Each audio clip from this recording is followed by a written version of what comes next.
बिस्मिल्लाहिर्रहमानिर्रहीम। अस्सलाम वालेकुम दोस्तों।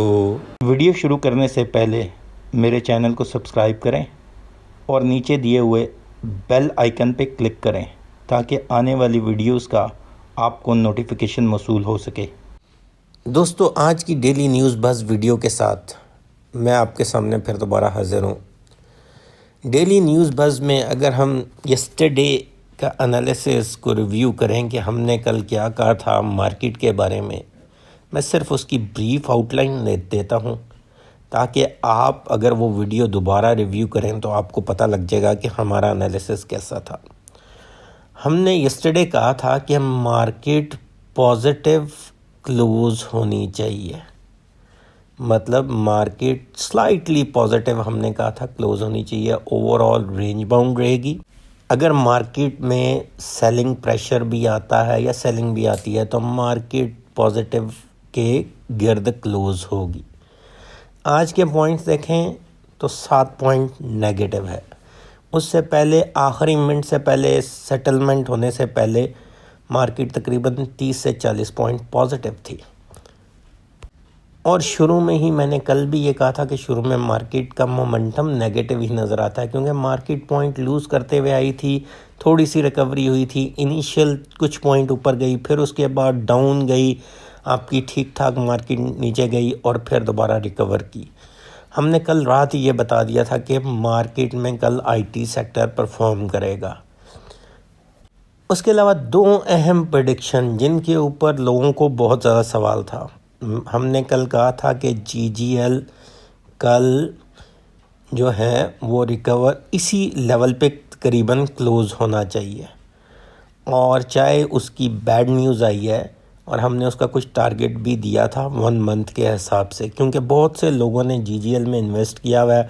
मैंने डोंट पैनिक किया एक वॉइस दी थी कि जीजीएल में पैनिक होने की ज़रूरत नहीं है। ऑल्दो कि एक न्यूज़ थी उसमें डिले हुआ है, लेकिन जीजीएल बीइंग अ कंपनी बहुत अच्छी है, उसको कंटिन्यूटी मिलेगी और वो सपोर्ट ले लेगी इसी लेवल पे, और यहाँ एवरेजिंग करके कुछ ही दिनों में इसको आप रिकवर कर लेंगे जिन्होंने 24-25 की जिनकी बाइंग है। इसके साथ साथ हमने ये कहा था कि टीआरजी को नीचे अब नहीं ज़्यादा जाना चाहिए, 85 या 82 के करीब इसको सपोर्ट मिलनी चाहिए। टीआरजी आज खुला ही 84.95 या 94 पे खुला और फिर अपने लोअर लॉक पे क्लोज़ हुआ। जबकि टीआरजी के मुतल्लिक मैंने अपनी तकरीबन हर वीडियो में यही कहा कि टीआरजी में इन्वेस्ट ना करें, सिर्फ डे ट्रेडर और बहुत वाइजली काम करें। लेकिन मार्केट में डाउन जाने की रीज़न थी तो मैंने आपको मेरे ख्याल में सबसे पहले ये न्यूज़ दी कि मार्केट में जो इसका फ्री फ्लोट आया है वो इसके जो करंट इलेक्टिंग डायरेक्टर हैं उनके अगेंस्ट जो ग्रुप खड़ा हुआ, या जो नॉन इलेक्टिंग डायरेक्टर या जो इलेक्टिंग डायरेक्टर नहीं इलेक्ट हो सके थे, उन्होंने इसका फ्री फ्लोट स्टॉक मार्केट के अंदर 85 के बजाय 99% कर दिया। अब ये एक चीज़ थी जिसके ऊपर लोगों को मुझे सवाल करना चाहिए था कि ये किस तरह हो गया। स्टॉक मार्केट केएससी या मतलब पीएसएक्स वाले, पाकिस्तान स्टॉक एक्सचेंज वाले या एससीसीपी वाले सोए हुए हैं। इतनी पिविटल कंपनी जिसका मैंने एक रेफरेंस भी दिया कि ओजीडीसी किसी टाइम में होती थी, इस वक्त ये वाइट एलिफेंट का किरदार अदा करती है। ये नेगेटिव, मार्केट नेगेटिव। अच्छा, ऑल्दो कि इसमें ट्रेड काफ़ी हुआ, लॉक इतना बड़ा नहीं था, ओवरऑल जो मार्केट वॉल्यूम थे वो इतने बड़े तो नहीं हुए लेकिन बेहतर थे। अब अगर हम देखें कि मैंने कल कहा था कि आईटी सेक्टर परफॉर्म करेगा, अब ज़रा हम देख लेते हैं कि आज की न्यूज़ क्या है और फिर हम अपने स्क्रिप्ट्स देखते हैं जो हमने पिक किए हैं, और उसके बाद हम देखते हैं कि टीआरजी क्या करने जा रहा है। क्योंकि अभी तो टीआरजी के बारे में सिर्फ इसलिए बता रहा हूँ कि बहुत से लोग शायद परेशान हो, और जीजीएल के बारे में भी कल का वर्डिक्ट देंगे। कल मैं पहले बता दूँ जीजीएल पॉजिटिव होगा, और आज जिस तरह मैंने ये कहा था कि जीजीएल इसी लेवल पे क्लोज़ करेगा, और मैंने कहा था कुछ देर इस लेवल पे रेंज बाउंड रह सकता है, लेकिन मुझे लगता है कि कल ही जीजीएल अपनी पॉजिटिव एक्टिविटी शो कर देगा। आज की पहली न्यूज़ 2 स्टील्स के मतलब है जो CSIL Krishna star insurance limited ने, जिसका 42% स्टेक 2 स्टील के अंदर है, इन्होंने स्टैंड लिया है करंट मैनेजिंग डायरेक्टर्स या डायरेक्टर्स के बारे में। जितने डायरेक्टर्स से उनको फारिग कर दिया गया और नए डायरेक्टर प्लेस कर दिए गए। अब इस ऑर्डर को किस तरह असर्ट कराया जाता है, ये एक इम्पॉर्टेंट पॉइंट है। दो स्टील एक डिफ़ॉल्टर काउंटर की स्क्रिप्ट है और इसकी करंट मैनेजमेंट और क्रिस्टन स्टार इंश्योरेंस लिमिटेड, जिसने हाई कोर्ट के ज़रिए अपना केस जीत के अपना स्टेक इसके अंदर बहाल करवाया है, उसकी मैनेजमेंट के दरमियान आपस में एक फ़ाइट चल रही है। अब ये देखें ये कौन जीतता है। जब जीतेगा तो दो स्टील के ऑपरेशंस बंद हैं, लेटर ऑन क्या फ़ैसला होता है या क्रिस्टन स्टार इसे किस तरह लेके चलती है, ये एक इम्पॉर्टेंट पॉइंट होगा आने वाले दिनों के लिए दो स्टील के लिए। इसलिए दो स्टील में जब भी पोजीशन लें तो सोच के लें। अगली न्यूज़ जो है वो बुलान कास्टिंग से रिलेटेड है। उन्होंने 24 जनवरी से लेके 6 फरवरी तक अपना प्लांट जो है मेंटेनेंस ऑपरेशन की वजह से बंद करने का बताया है। अब पोर्टफोलियो को देखते जाएं, जो हमने स्क्रिप्ट चूज़ किए हुए आईटी में उसमें तो टीआरजी कभी भी नहीं रहा, लेकिन ऑक्टोपस, एवेंसियन, ऑल्दो कि हम सिस्टम लिमिटेड को भी बहुत बड़ी वेटेज देते हैं क्योंकि सिस्टम लिमिटेड के बारे में बहुत डिटेल वीडियो हमारे चैनल पे मौजूद है। बहुत जल्दी हम आपको पोर्टफोलियो इन्वेस्टमेंट मतलब 3 महीने, 4 महीने और 1 महीने का पोर्टफोलियो बना के दिखाएंगे और उसके ऊपर रेगुलर वीडियो शेयर किया करेंगे कि 1 महीने का पोर्टफोलियो लेके हम किस तरह चलते हैं और 3 महीने की इन्वेस्टमेंट या एक फुल पोर्टफोलियो किस तरह बना के चलना चाहिए।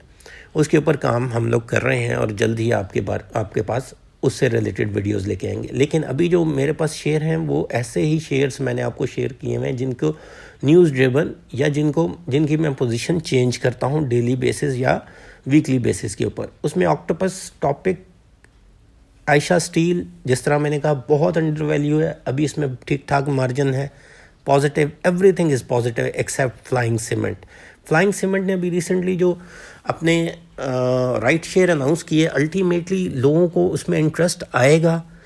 ये 11.50 पे जाए तो हमारी बहुत अच्छी बाइंग रेशियो हो सकती है। 11.32 जब इसने आज हिट किया तो वहाँ इसे बाय करना चाहिए था और ये आने वाले दिनों में हमें अच्छा 13 से 14 रुपये दिखा सकता है क्योंकि राइट शेयर जैसे ही इसके एक्स की डेट आएगी तो हमें एक अच्छा ये प्रॉफिट देता हुआ नज़र आएगा क्योंकि राइट शेयर में इसके अंदर काफ़ी लोग इंटरेस्ट लेने जाएंगे। उसके अलावा अगर आप देखें तो आज का पोर्टफोलियो ऑलमोस्ट सारा कुछ पॉजिटिव है एक्सेप्ट जिस तरह मैंने फ्लाइंग सीमेंट का कहा वो भी 4 पैसे नेगेटिव था और फ्लाइंग सीमेंट का जो इस वीक का टारगेट दिया हुआ था वो ऑलमोस्ट हिट हो चुका हुआ है। प्रॉबली हम इसको शायद इस मूविंग फॉरवर्ड एक आधे दिन बाद इसे रिमूव कर देंगे, इसकी जगह कोई और कंपनी डाल देंगे बीच में। और याद रखिएगा ये पोर्टफोलियो न्यूज़ ड्रिवन है और न्यूज़ ड्रिवन के ऊपर इसी तरह की चीज़ें हैं और जिसके अंदर कुछ फंडामेंटली बेस स्क्रिप्ट चूज़ किए हुए हैं। ये नहीं किया गया कि सिर्फ न्यूज़ ड्रिवन स्क्रिप्ट रखे हों और उनके ऊपर फिर सजेशन दी गई है। जिस तरह मैंने परवेज़ अहमद सिक्योरिटी का कहा था कि ₹1.50 या 60 पैसे को टच करेगा, ये 1.54 को टच करके आया, ₹1.20 से रिकमेंडेशन दी थी और वो ऑड वन मैंने आपको बताया था क्यों था, क्योंकि DSIL के अंदर ठीक ठाक मूवमेंट थी। अभी भी इसमें इसी तरह का मार्जिन है कि ये मोमेंटम दोबारा ₹1.20 से पकड़ेगा और ₹1.50 को हिट करेगा क्योंकि DSIL दोबारा उसी ही लेवल पे खड़ा है। और उधर से जो न्यूज़ थी यूसुफ वीविंग की, कल यूसुफ वीविंग की जो मीटिंग होने जा रही है अल्टीमेटली उसमें हम पॉजिटिव एक्सपेक्टेशन इसकी रिस्ट्रक्चरिंग के बारे में एक्सपेक्ट कर रहे हैं तो ऑटोमेटिकली हम देखेंगे कि इसमें कल भी अच्छी मूवमेंट होगी। लेकिन अगर इसके साथ साथ देखा जाए तो हम लोगों ने टेली का कहा हुआ था GGL कल इंशाल्लाह पॉजिटिव होगा। हम न्यूज़ के बारे में मेरे से सवाल किया जाता है चैनल के ऊपर, मेरे पास डायरेक्ट पर्सनल टेक्स्ट मैसेजेस भी आए हैं मुझे। हम न्यूज़ नेटवर्क के बारे में जब ₹6.62 पे था लास्ट वीक तो मैंने कहा था इस वीक में वो पिछले वीक ही मैंने कह दिया था कि ₹7 टच कर जाएगा और इस वीक में वो 7 को टच किया और लेटर ऑन वो डाउन जाते हुए इस ₹6.62 पे आ गया। अब इसे होल्ड करना चाहिए और ये दोबारा 7 करेगा और आने वाले शायद 4-5 ट्रेडिंग सेशन में हम इसे 7 पे होते हुए दोबारा देखेंगे और फिर उस टाइम आप इसमें से निकल सकते हैं। Last but not least, tomorrow के लिए क्या होगा? टुमारो अब हर कोई कह रहा है कि पॉजिटिव होगा और मेरे ख्याल में कल पॉजिटिव ही होगा और मार्केट अच्छी चलेगी कल, और क्लोजिंग भी पॉजिटिव ही होगी, ऊपर जाएगी लेकिन फिर सेलिंग आएगी और अल्टीमेटली पॉजिटिव क्लोजिंग देगी। Overall IT he top picks में है, फार्मास्यूटिकल को आप पिक कर सकते हैं, इसके अलावा ऑटो में पार्क सुजुकी मोटर का मैंने कहा था उसको आप पिक कर सकते हैं। और ये लॉन्ग टर्म पिक होनी चाहिए, कोशिश करनी चाहिए 3 से 6 हफ्तों के लिए ज़रूर किसी भी स्क्रिप्ट के अंदर आए। शॉर्ट टर्म के ऐसे ही स्क्रिप्ट होते हैं जो कि आप टीआरजी के अंदर आएँ एंड देन आपको नुकसान भी हो जाए तो आप जल्दी निकल जाएं, और प्रॉफिट भी हो तो अल्टीमेटली आप जल्दी निकल जाएं। इन केस ऑफ टीआरजी कल उसको सपोर्ट दिखानी चाहिए। कल टीआरजी को हमारे कागज़ों में कम से कम 80 का लेवल तो मेंटेन करना चाहिए, 77-75 पे इसकी सपोर्ट ज़रूर मिलेगी। अच्छा, अब ये 2 ग्रुपों के दरमियान फ़ाइट है, तो 2 ग्रुपों के दरमियान जो है अभी तक जो इलेक्टेड ग्रुप है उसने अपने पंजे नहीं दिखाए। उसने एक दफ़ा पंजे डायरेक्टरशिप के इलेक्शन में तो दिखा दिए, लेकिन जब वो पंजे दिखाएगा तो अल्टीमेटली ये स्क्रिप्ट वापस जाता हुआ नज़र आएगा अच्छे लेवल्स पे। लेकिन याद रखिएगा कि एक चीज़ इन्होंने कही थी कि इनकी मैनेजमेंट ने कि लोअर लेवल पे माल ख़रीदना है। अब देखें कि जो इलेक्टेड ग्रुप है वो कितना वेट करता है और कब एक्शन में आता है और कब इसकी परफॉर्मेंस शुरू करवाता है। लेकिन हमारे कागज़ों में कल इसे सपोर्ट मिलेगी, इसे लोअर लॉक नहीं मिलेगा लगेगा। और जो बंदा निकलना चाहता है कोशिश करें कि अगर आप इस पर्पस के लिए आए हैं कि भाई इसमें से प्रॉफिट लेना है तो फिर होल्ड करें। जब मार्केट का मोमेंटम होगा तो ये दोबारा 100 के लेवल को टच करता हुआ और 110-20 के लेवल को टच करता हुआ नज़र आएगा, और आपको नुकसान बुक करने की कोई ज़रूरत नहीं, आप उसे उस टाइम इसमें से निकल जाइए। ऐसा स्क्रिप्ट है जिसका अगर रिज़ल्ट अच्छे नहीं आते तो अल्टीमेटली ये रिवर्सल होता हुआ या ऐसे स्क्रिप्ट के अंदर प्रॉब्लम ज़्यादा जनरेट हो सकती है। और अब की मार्केट प्लेयर बीच के अंदर हैं तो ultimately they can do anything इसमें, इसलिए फिर मैं ज़्यादा इसके ऊपर कमेंट नहीं करता। लेकिन जो भी है मैंने कभी इस स्क्रिप्ट को रिकमेंड नहीं किया। मेरी शुक्रिया दोस्तों, चैनल को सब्सक्राइब करना मत भूलिएगा। अल्लाह हाफिज़।